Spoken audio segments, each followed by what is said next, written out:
Dans quelques jours, quelques mois, dans un an, des élections vont solliciter nos suffrages pour élire une équipe municipale, des députés, un président de la République. C'est la démocratie qui réclame notre vote. Dans un paysage politique confus, dans un contexte de méfiance envers les ou la politique, la tendance est plus souvent de voter contre un candidat que pour lui. Alors, voter pour ou contre ? Ce nouvel épisode de Questions de survie essaie d'apporter un éclairage sur les motivations, la responsabilité et les conséquences du bulletin glissé dans l'urne. Questions de survie, le podcast des moines dominicains qui prend avec vous la vie du bon côté. Chaque semaine, les frères dominicains vous guident pour affronter tous les grands défis de votre vie personnelle, familiale et relationnelle. À partir de vos doutes, de vos questions, nous puisons dans leur expérience et la sagesse monastique des solutions pour vous aider à devenir meilleur pour vous-même et votre entourage. À l'approche d'élections, les sondages tombent les uns après les autres, avec des chiffres en baisse tant sur la confiance dans les politiques, leur parti ou leur programme, que sur l'intérêt d'aller voter. La défiance et le désamour sont installés. Les scènes, les altercations, les invectives à l'Assemblée nationale, le profil de certains élus, des propositions de loi contraignantes ou éloignées de l'intérêt immédiat des citoyens participent de ce désintérêt. Résultat, une partie de la jeunesse boude les urnes, d'autres exprimeront leur mécontentement en votant contre, tandis que d'autres voteront pour, par conviction ou par dépit, pour éviter le pire tout en contestant le candidat qu'ils viennent de faire élire. On se souvient, lors de la réélection du président Macron, de ces électeurs de gauche disant haut et fort « On a voté pour vous, mais on est contre vous ». Dans cet épisode de Questions de survie, essayons de comprendre comment on en est arrivé là et ce que cette posture induit pour l'avenir. On terminera par quelques convictions. Aussi loin que je puisse remonter dans ma mémoire de citoyen en âge de voter, je ne me souviens pas de ce genre d'alternative voter pour ou voter contre. On votait toujours pour quelqu'un, une personnalité, un programme dans lequel on se reconnaissait et qui nous convenait, mais on ne votait pas pour ce qui ne nous plaisait pas. L'idée même n'en venait pas à l'esprit. L'offre politique était plus simple, droite ou gauche, les extrêmes étant rangés dans l'un ou l'autre camp. On choisissait son camp et on votait pour lui. C'est sans doute l'offre plus diversifiée qui a complexifié le vote et entraîné cette posture. Un exemple parallèle pour comprendre, celui de la télévision. J'ai connu d'abord la première, puis la deuxième chaîne, puis la 3 s'est ajoutée à la 1 devenue TF1 et à la 2 devenue Antenne 2, puis France 2. La TNT a élargi le champ des possibles. Les audiences se sont dispersées, fragmentées entre la multitude de chaînes. Plus l'offre est riche, plus l'audimat est dispersé. Le même principe en politique conduit les partis à des alliances, parfois contrariées ou contre nature, comme à l'Assemblée pour des motions de censure, pour tenter de l'emporter au second tour ou déstabiliser. Ce qui déroute les électeurs, alors tenter de voter contre la peste sans vouloir forcément le choléra. Mais ce malaise des citoyens a des conséquences plus larges. Disons-le d'emblée, voter pour traduit notre adhésion, tandis que voter contre entraîne notre refus, la récusation, même dans une élection légitime, une fois le résultat des urnes proclamé. Du même coup, mon vote, pour ou contre, positionne mon état d'esprit pour la suite. Je vais soutenir le ou les candidats élus ou m'y opposer. Et ce, pendant toute la durée d'un mandat, avec une forme de rancœur et à la clé un esprit de revanche exacerbé. Voter pour ou contre reflète mon état d'esprit et mon attitude face aux décisions politiques que j'accepte ou que je conteste par tous les moyens, allant jusqu'à défier ceux qui ont été légitimement élus dans une opposition pas toujours respectueuse du résultat des élections, fragilisant le système même et portant un coup à la démocratie. Car la démocratie, ce système le mieux adapté à la vie d'un groupe qui prend en compte le vote de ses électeurs orientant les choix et les décisions, me donne de pouvoir me prononcer sur l'avenir de ma commune, de ma région, de mon pays, à partir d'un programme promis et mis en place par un candidat et son équipe, qu'il appartienne ou non à un parti. Même si ma voix n'est qu'une goutte d'eau dans un océan de bulletins, mon vote peut influencer des décisions à prendre dans la plupart des domaines, au plan local, municipal, départemental, régional, voire national. Déserter les urnes ou enrayer le système par des votes contre, c'est mettre en péril la démocratie. Quelques exemples aujourd'hui nous rappellent qu'elle est un bien précieux et que la maltraiter ou la fragiliser ne peut que conduire à des confiscations de pouvoir pour des régimes totalitaires. Si le droit de vote universel a été obtenu pour les hommes en 1848 et seulement en 1945 pour les femmes lors des législatives, il est aussi un devoir pour protéger la démocratie contre tout ce qui la menace aujourd'hui. Contestée, manipulée par des ingérences extérieures, par les sondages, statistiques et enquêtes influentes, par les réseaux sociaux, les fake news, l'intelligence artificielle, par les consignes d'appareil, le jeu des stratégies, le parachutage tactique des candidats, les élections qui se profilent semblent avoir dépassé le cadre du scrutin qui les convoque. L'électeur hésitant, perdu entre les programmes ou désabusé, est alors une proie à conditionner ou influencer. Mais pourquoi est-il perdu, désabusé et hésitant ? Parce qu'il a perdu confiance. Il se sent trahi, abandonné, et son vote pas toujours respecté. Je lisais récemment les réactions d'étudiants sénégalais traduisant ce sentiment de trahison et d'incompréhension. Citation. « J'ai mené tout le combat avec ce parti, raconte un jeune militant. On a tout fait pour que ces gens-là arrivent au pouvoir. On s'est battu. Ils devaient améliorer la situation des étudiants. C'est le projet qu'ils nous avaient vendu. Et c'est le projet que nous avons vendu aux étudiants pendant la campagne. Et c'est eux qui ont donné aux forces de l'ordre l'autorisation de venir affronter les jeunes jusqu'à tuer un étudiant. C'est déplorable. » Fin de citation. Le spectacle politique n'encourage pas les lecteurs à voter pour un candidat, un parti où ils ne se sentent pas toujours représentés. Aux promesses électorales qui semblaient répondre à ces attentes, se sont succédées les déceptions et la désillusion parce que les promesses n'engagent que ceux qui les reçoivent, disait Jacques Chirac. Une fois élu, confronté à la réalité du terrain, aux mentalités et aux finances, les promesses fondent parfois comme neige au soleil. Promesses non tenues, illusions perdues. Pas facile de retrouver la confiance après. Du côté des candidats, voter pour un tel ou telle candidate implique ou nécessite une relation de confiance, implicite ou explicite avec lui, avec elle, avec son programme ou son parti. S'il n'y a pas la confiance, alors c'est la défiance ou la méfiance et l'on votera contre si l'on n'a pas d'autre alternative positive avec les conséquences évoquées plus haut.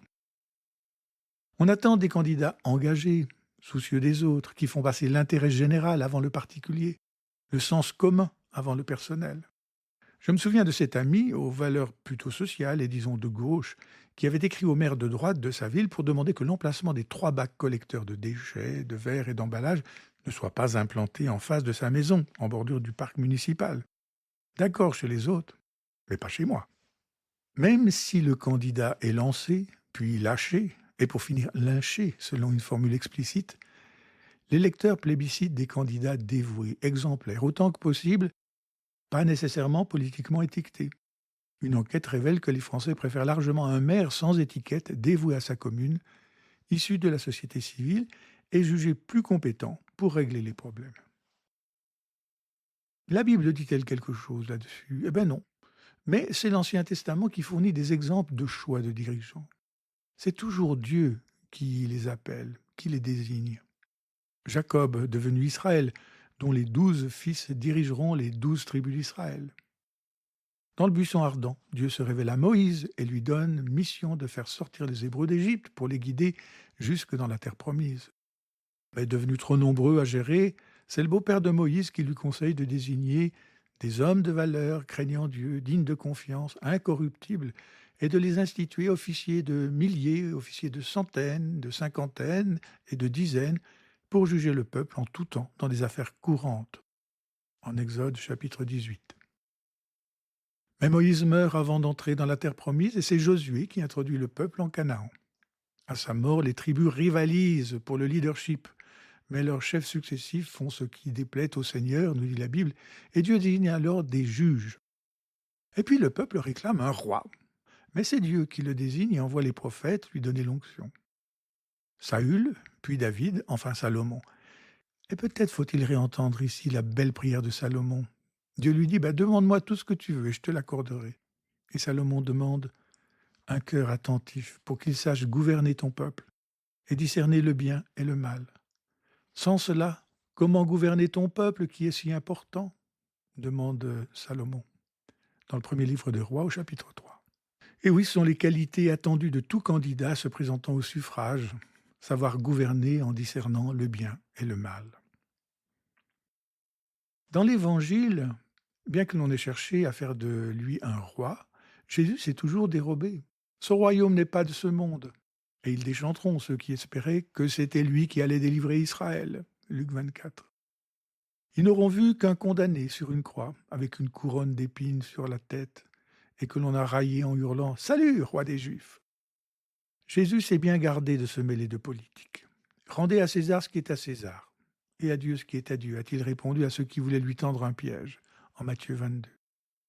Son engagement était le souci de justice et de paix, du faible et du pauvre. Son programme, énuméré dans les Béatitudes, n'a pas mobilisé les foules. Combien l'auront suivi après ce discours ?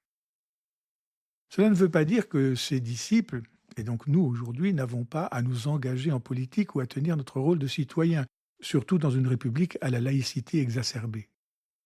Si Jésus ne donne pas explicitement de programme politique, il enseigne des principes pour éclairer l'engagement chrétien, à commencer par le respect de la conscience qui nous empêche de faire des choses contraires à la morale. Le témoignage des martyrs est l'étape ultime du refus de se plier à ce qui n'est pas chrétien. En France, la distinction des pouvoirs garantit la laïcité et fait que l'État ne peut imposer à l'Église ce qu'elle doit faire et penser, ni l'Église imposer à l'État la politique qu'il doit mener. On mesure, dans les débats actuels sur la fin de vie, après l'avortement, combien la frontière est ténue et fragile, mais le respect des convictions chrétiennes des uns n'est pas moindre que le respect dû à ceux qui ne s'en réclament pas. De ce fait, le chrétien qui s'engage en politique le fait à titre personnel et au titre de ses convictions, mais ne peut engager l'Église. Vatican II affirmait « Personne n'a le droit de revendiquer d'une manière exclusive pour son opinion l'autorité de l'Église ». L'Église encourage cependant les catholiques à faire leur devoir d'État, c'est-à-dire à réaliser du mieux possible ce qu'il est donné de faire. Être un bon parent pour un parent, un bon instituteur pour un instituteur, etc. Comme Jean le Baptiste répondait déjà à ceux qui lui demandaient ce qu'il devait faire après avoir été baptisé par lui dans le Jourdain. Il répondait « Celui qui a de vêtements, qu'il partage avec celui qui n'en a pas. Et celui qui a de quoi manger, qu'il fasse de même. » Et il continuait « N'exigez rien de plus que ce qui vous est fixé. Ne faites violence à personne. N'accusez personne à tort et contentez-vous de votre solde. » En Évangile de Luc, chapitre 3. Parmi les chrétiens qui se sont engagés en politique et dont la foi nourrit et orienté leur engagement, comment ne pas citer, proche de nous, le bienheureux Giorgio La Pira, maire de Florence, Robert Schuman, cofondateur de l'Europe avec Jean Monnet, Konrad Adenauer et Alcide de Gasperi, tous animés d'un désir absolu de paix, nourri de l'Évangile. D'ailleurs, pour une pratique chrétienne de la politique, on pourra se référer au document de l'Assemblée plénière de l'épiscopat français du 28 octobre 1972 qui balise un certain nombre de repères bien utiles, capables de nous donner des clés pour éclairer notre vote et faire la part des choses entre conviction personnelle, conscience privée et cohérence pratique entre objectivité dogmatique et action publique. Cher auditeur et chère auditrice, si tu m'as suivi jusqu'ici, je te propose maintenant de partager quelques convictions avant de voter. La première, c'est se sentir concerné, s'engager. Ma voix compte. Même seule, elle protège la démocratie. Ceux qui ne votent pas ou refusent de voter parce qu'ils se sentent plus consommateurs qu'acteurs fragilisent et blessent la démocratie. Que penser d'une élection sur un score à faible participation ? Non représentative ? Mon vote garantit la légitimité de l'élection. Deuxièmement, peut-être, il s'agit de retrouver la confiance des électeurs. Et ça, c'est le rôle des candidats, des programmes et des partis, après 2 législatures en France où la démocratie a été malmenée, ou peut-être mal menée. En 3, s'interroger sur ce qui motive mon vote. Sur quels critères je choisis de voter pour tel ou tel ? Sur son programme, son appartenance politique, ses positions, ses convictions, ses orientations, son physique, son apparence, sa moralité? Mon choix se situe-t-il dans l'émotionnel ou dans le rationnel? Quatrièmement, respecter le résultat des élections. Une fois les résultats proclamés, les reconnaître, les accepter et respecter la légitimité du candidat ou de la candidate qui sort des urnes, même si ce n'est pas mon choix. Ce respect est nécessaire au bon fonctionnement de la démocratie et le respecter jusqu'au terme du mandat prévu.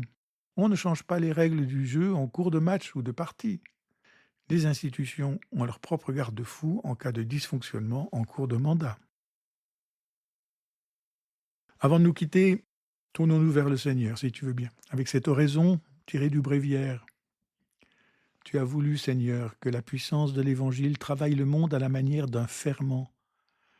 Veille sur tous ceux qui ont à répondre à leur vocation chrétienne au milieu des occupations de ce monde.